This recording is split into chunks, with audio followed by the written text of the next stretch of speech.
नमस्कार बच्चों, मैं डॉक्टर दिनेश कुमार पांडे। आज की वीडियो में हम लोग यूपीटेट के अंतर्गत गणित विषय जिसमें प्राकृत संख्याओं के योग पर आधारित प्रश्न की विधि कैसे उसको हल करते हैं, उसके लिए कौन सा सूत्र का प्रयोग करते हैं और उस पर फिर कुछ प्रश्नों को लेकर चलेंगे। इससे पहले कल की वीडियो में हम लोगों ने संख्या पद्धति के अंतर्गत संख्याओं के बारे में बात किया था कि यह संख्याएं कितने प्रकार की होती हैं और उनके उदाहरण। और आज हम लोग जो योग पर आधारित प्रश्न प्राकृत संख्याओं की कर रहे हैं, तो हमारे यूपीटेट के कोर्स में संख्याएं हैं और उस पर विभिन्न संक्रियाएं, जोड़ घटाना गुणा भाग है। तो उन्हीं संक्रियाओं के अंतर्गत आज हम लोग योग पर आधारित प्रश्न के ऊपर चर्चा करेंगे। तो यहाँ जब प्राकृत संख्याओं के योग की बात करते हैं तो सबसे पहले उसके अंतर्गत हम लोग क्रमागत संख्याओं का योग ज्ञात करना देखेंगे। अब यहाँ प्रश्न होता है कि क्रमागत संख्याएं हैं क्या। तो क्रमागत संख्याएं या कॉन्जिक्यूटिव नंबर्स वे संख्याएं जो एक दूसरे के बाद एक निर्धारित क्रमानुसार आती रहती हैं, क्रमागत संख्याएं हैं। तो यहाँ दो चीजें आपको ध्यान में रखना है कि वह संख्याएं जो एक के बाद दूसरी, दूसरी के बाद तीसरी, यानी एक दूसरे के बाद एक निर्धारित क्रमानुसार आती हैं, अर्थात एक निश्चित क्रम में आती हैं, एक निश्चित अंतराल पर आती हैं, वह संख्याएं क्या हैं? क्रमागत संख्याएं होती हैं। जैसे हम उदाहरण लेते हैं तो यहाँ 1, 2, 3, 4 इस तरह से संख्याएं हमारी आती हैं। तो हम देखते हैं 1 के बाद 2 1 का अंतर है, फिर 2 के बाद 3 1 का अंतर, फिर 3 के बाद 4, यानी एक निर्धारित अंतराल पर या एक निश्चित क्रम पर ये संख्याएं आ रही हैं। वहीं जब हम इसी पर और दूसरे उदाहरण को लेकर चलें तो जैसे संख्याएं हमारी इस तरह से भी मिल सकती हैं कि 2 के बाद 4, 4 के बाद 6, 6 के बाद 8 इस तरह से संख्याएं, और दूसरी तरफ 1 के बाद 3, 3 के बाद 5, 5 के बाद 7 ये संख्याएं। और हमें संख्या मिल सकती है कौन सी कि 3 है, 3 के बाद 6 है, 6 के बाद 9 है, 9 के बाद 12 इस तरह से संख्याएं मिलती हैं। तो यहाँ हम देखते हैं कि 2 और 4 के बीच कितने का अंतर है? 2 2 का अंतर, और 4 6 के बीच में भी 2 का अंतर, 6 8 के बीच 2 का, यानी एक निर्धारित क्रम के अनुसार ये संख्याएं बढ़ रही हैं। उसी तरह 1 और 3 के मध्य 2 का अंतर, 3 5 के मध्य 2 और 5 और 7 के मध्य 2, तो यहाँ पर भी एक निश्चित क्रम है। 3 के बाद 6, यहाँ 3, 6 के बाद 9, यहाँ पर भी 3, 9 के बाद 12 3, अर्थात हम ये कह सकते हैं कि यह सभी संख्याएं क्या हैं?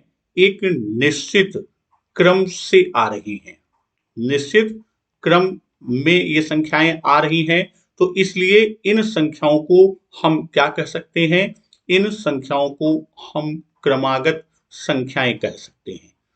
अब यहाँ पर जो संख्याएं हमको मिली हैं तो उसमें पहला हम देखते हैं तो यहाँ पर यह संख्याएं क्या हैं? यह 2 4 6 8, यानी यह सम संख्याओं के क्रम में चल रहा है। दूसरा देखें तो 1 3 5 7 ये विषम संख्याओं में चल रहा है। और तीसरा 3 6 9 12, यानी यह 3 के गुणज के रूप में आ रहा है, इसलिए यह गुणज क्रमागत संख्याएं हैं। तो यहाँ कहने का आशय कि क्रमागत संख्याएं जो होती हैं यह भी कई प्रकार की होती हैं। तो हम क्रमागत संख्याओं के प्रकार की बात करते हैं। तो जैसे हमारी क्रमागत संख्या, जिसको हम जानते हैं कि वह संख्याएं जो एक दूसरे के बाद एक निश्चित क्रम से आती हैं, वह क्या है? क्रमागत संख्याएं। तो क्रमागत संख्याओं को यदि हम प्रकार की बात करें तो यहाँ मुख्य रूप से हम दो प्रकार, एक को कहें क्रमागत धन पूर्णांक संख्याएं और दूसरी क्रमागत ऋण पूर्णांक।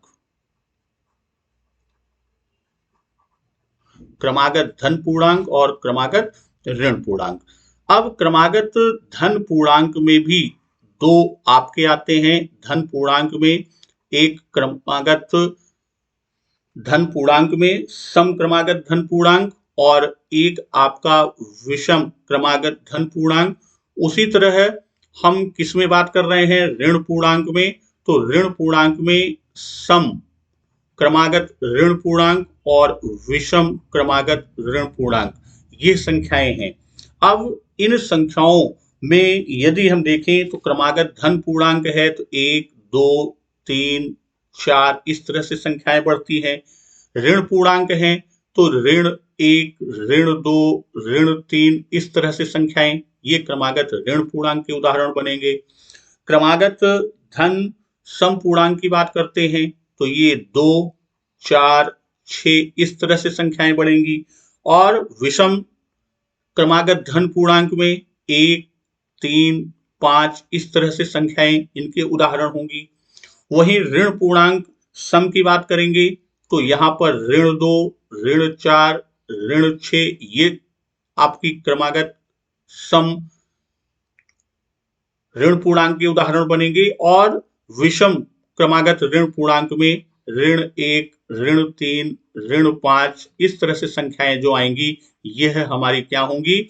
यह विषम क्रमागत ऋण पूर्णांक के उदाहरण होंगे। अब यहाँ यदि हम देखते हैं तो जो क्रमागत धन पूर्णांक है या क्रमागत ऋण पूर्णांक, इनकी संख्याओं के मध्य अंतर क्रमागत है तो इनके मध्य अंतर यानी सभी संख्याओं के मध्य जो एक अंतर है वह क्या है? समान है। इसी को हम सार्वंतर कहते हैं, यानी इनके मध्य अंतर कितना है? 1 है।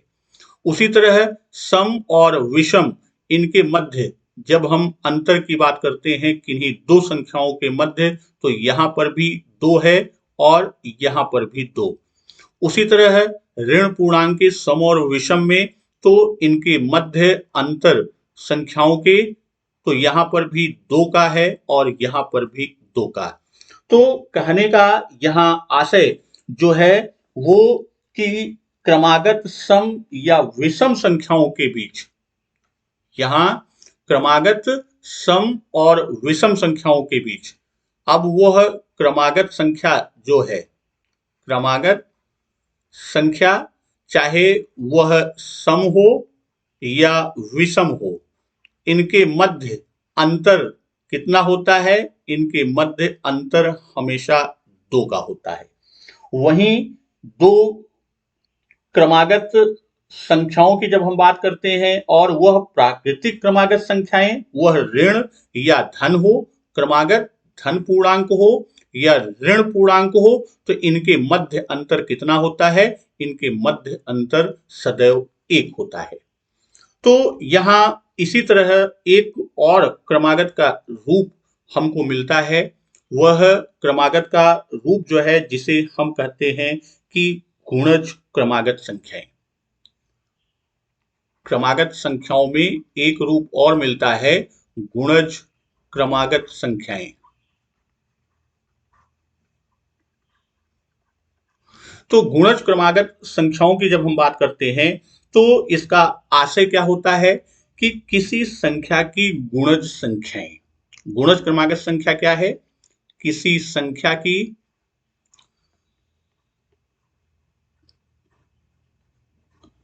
गुणज संख्या। गुणज संख्या हम कैसे प्राप्त करते हैं? मान लीजिए कोई एक संख्या है, संख्या 3 है, तो अब 3 की गुणज संख्या कौन कौन सी होगी? 3 की गुणज संख्या। तो 3 की गुणज संख्या में हम क्या करते हैं? उस संख्या में प्राकृतिक संख्याओं से गुणा करते चलते हैं। प्राकृतिक संख्या से गुणा करने पर हमको क्या मिलता है? उस संख्या की गुणज, जैसे 3 की गुणज संख्या है तो 3 की गुणज संख्या को हम कैसे प्राप्त करेंगे?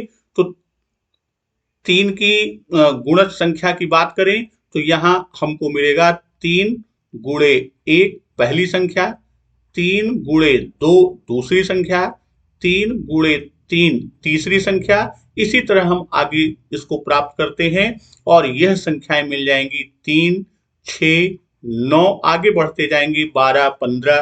तो यह क्या है? यह 3 की गुणज क्रमागत संख्याएं हैं। तो इन्हीं को हम क्या कहते हैं? इन्हीं को गुणज क्रमागत संख्याएं कहते हैं।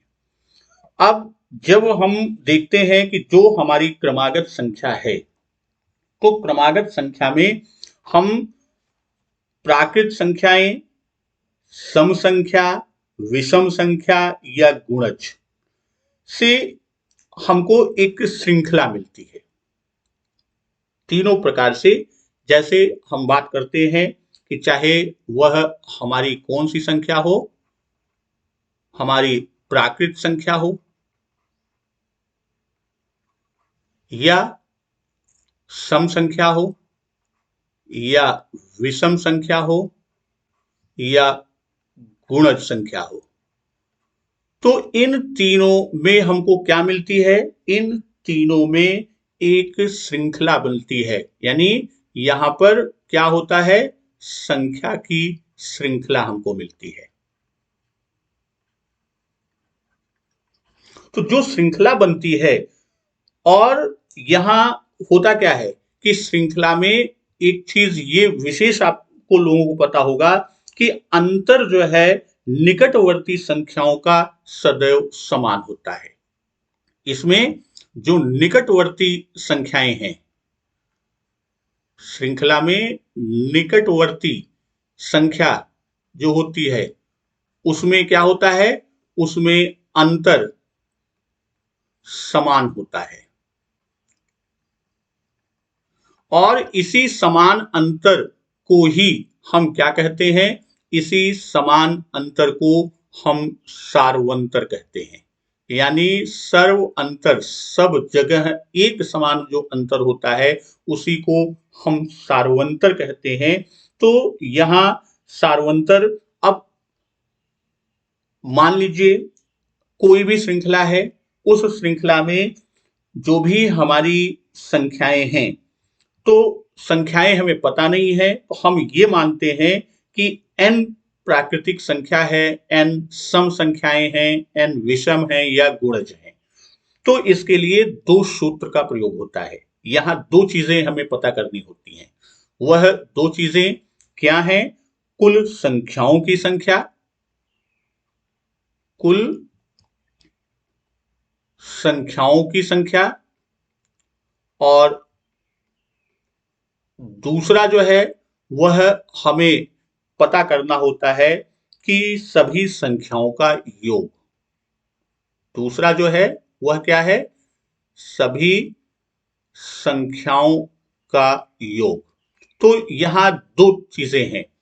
तो कुल संख्याओं की संख्या की बात हम करते हैं, तो कुल संख्याओं की संख्या में जैसे मान लीजिए श्रृंखला के कुल पदों की संख्या n है। यहां जो हमारी श्रृंखला है, कुल पदों की संख्या क्या है? कुल पदों की संख्या n है।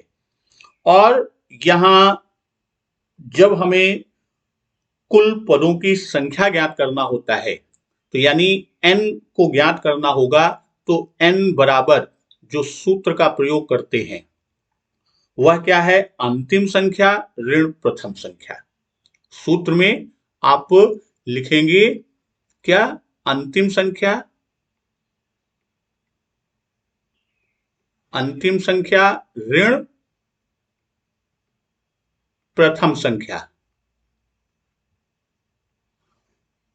बटे सार्वंतर। यानी जो समान रूप में संख्याओं, यानी किन्हीं दो लगातार संख्याओं के मध्य अंतर है, वह सार्वंतर धन 1। तो यह हमारा पहला सूत्र है कि यानी कुल पदों की संख्या n है, तो n का मान ज्ञात करने के लिए अंतिम संख्या ऋण प्रथम संख्या बटे सार्वंतर धन 1। वहीं जब सभी संख्याओं का योग ज्ञात करना होता है, तो योग ज्ञात करने के लिए जो सूत्र का प्रयोग हम करते हैं, तो योग सभी संख्याओं का योग ज्ञात करने के लिए योग बराबर आपका हो जाएगा अंतिम संख्या, जो हमारी अंतिम संख्या है, धन प्रथम संख्या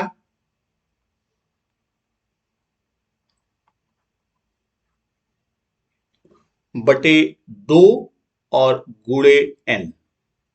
यानी n का मतलब क्या है? कुल पदों की संख्या।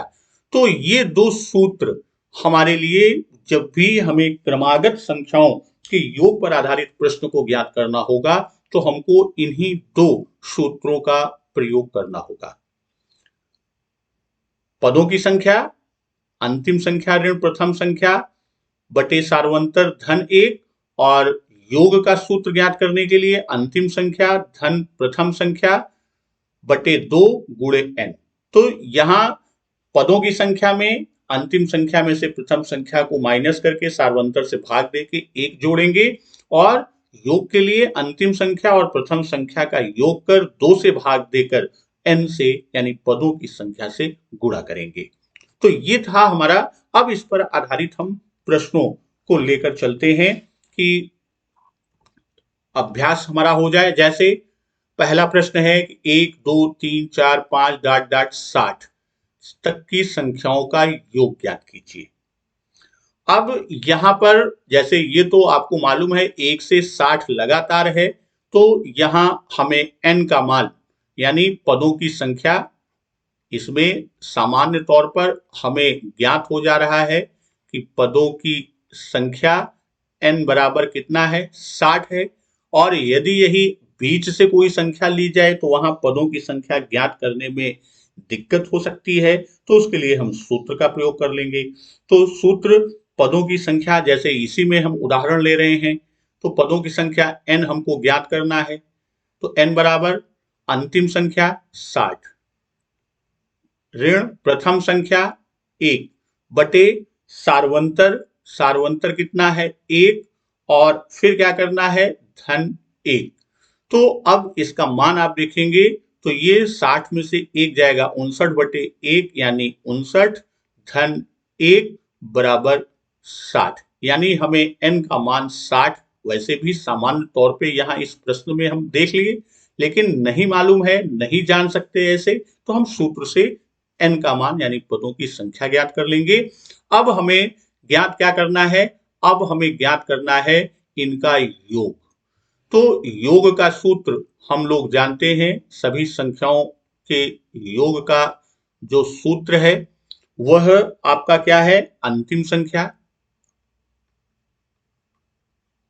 अंतिम संख्या धन प्रथम संख्या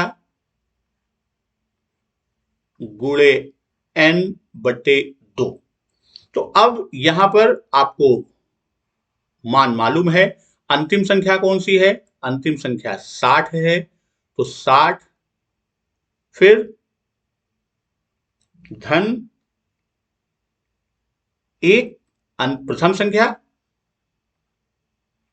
और गुणे n का मान कितना है? n का मान 60 है, गुणे 60 बटे 2।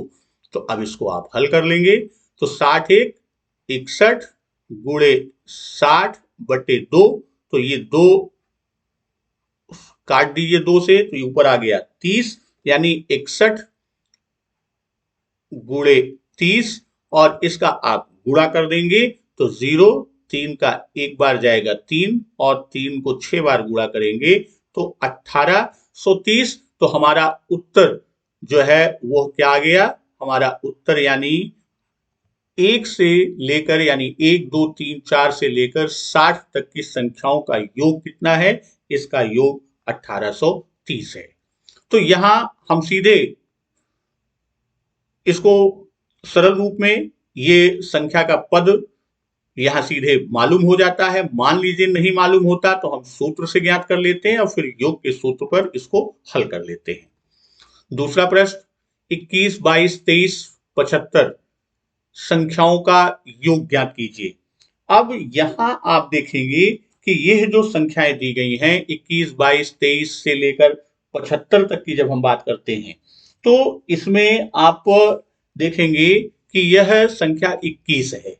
तो सूत्र से अगर हमको निकालना होगा n का मान, तो n का मान निकालने के लिए हम क्या करते हैं, अंतिम संख्या में से प्रथम संख्या को माइनस कर देते हैं। तो अंतिम संख्या कौन सी है, 75। 75 में से अंतिम संख्या से प्रथम संख्या 21 को घटा दिया, सार्वंतर। तो 21, 22, 22 से 23 यानी सार्वंतर 1 है और फिर धन 1। तो इसमें आपने ये देखा कि इसका मान 75 में से 21 जाएगा तो आपका आ गया 54। और तो 54 में एक जोड़ दिया, आपका मान आ गया 55। यानी कुल पद कितने हैं, 55। अगर इस तरह के प्रश्न आपके हैं, सूत्र नहीं लगाना चाहते, तो हम क्या करेंगे, जो हमारी प्रथम संख्या है यानी 21, तो 21 में से एक जो हमारा सार्वंत वो है, एक हम कम कर दिए तो ये आ गया 20 और हम 75 में से 20 को माइनस कर देंगे तो हमारी संख्या 55। चूंकि 21 इस जो श्रृंखला है 21 से 75 की, उसमें 21 इंक्लूड है, अर्थात 21 भी एक संख्या है। तो उससे पहले की संख्या 20, तो 75 से 20 को घटाएंगे तो भी हमको 55 मिल जाता है। फिर हमें क्या ज्ञात करना है, हमको ज्ञात करना है योग। तो सभी संख्याओं का योग ज्ञात करना है। तो योग का सूत्र हम जानते हैं कि योग का सूत्र क्या है आपका, कि वह अंतिम संख्या धन प्रथम संख्या बटे 2। अंतिम संख्या कौन सी है, अंतिम संख्या है 75 और धन प्रथम संख्या 21 बटे 2 गुणे n। n का मान कितना है, n का मान 55। तो ये आपका आ गया कितना, ये आपका आ गया 96 बटे 2 गुणे 55। अब इसको आप सरल करेंगे तो ये 2 से काट दीजिए तो ऊपर आ गया 48 और आपका मान आ गया कितना, 48 गुणे 55। तो 48 और 55 का आप गुणा कर देंगे तो इसका मान आपका आ जाएगा 2640। अब यहां आप इसका गुणा कर लीजिएगा तो यही क्या होगा, यही हमारा उत्तर होगा। यानी 21 से 75 तक की संख्याओं का योग जो हमें श्रृंखला दी गई है, उस श्रृंखला की संख्याओं का यानी सभी पदों का योग कितना आएगा, 2640। तीसरा प्रश्न 2, 4, 6 डॉट डॉट डॉट 60 तक की संख्याओं का योग ज्ञात कीजिए। तो यहां आप देखेंगे तो इसमें भी आप 2 से लेकर 60 तक की, तो यहां आप 60 तक की संख्या है तो 60 तक की संख्या को सूत्र से भी आप मान इसका निकाल सकते हैं। कैसे, जैसे आपको मान निकालना होगा कि यहां आप n बराबर आप सूत्र लगा लीजिए, सूत्र के आधार पर हम प्रश्न को हल करते हैं। तो उसमें आप दूसरी तरह से देख लें तो यहाँ सारी संख्याएं यानी 2 से 60 तक की संख्या हमको दी गई है, तो कुल संख्याएं 60 हैं।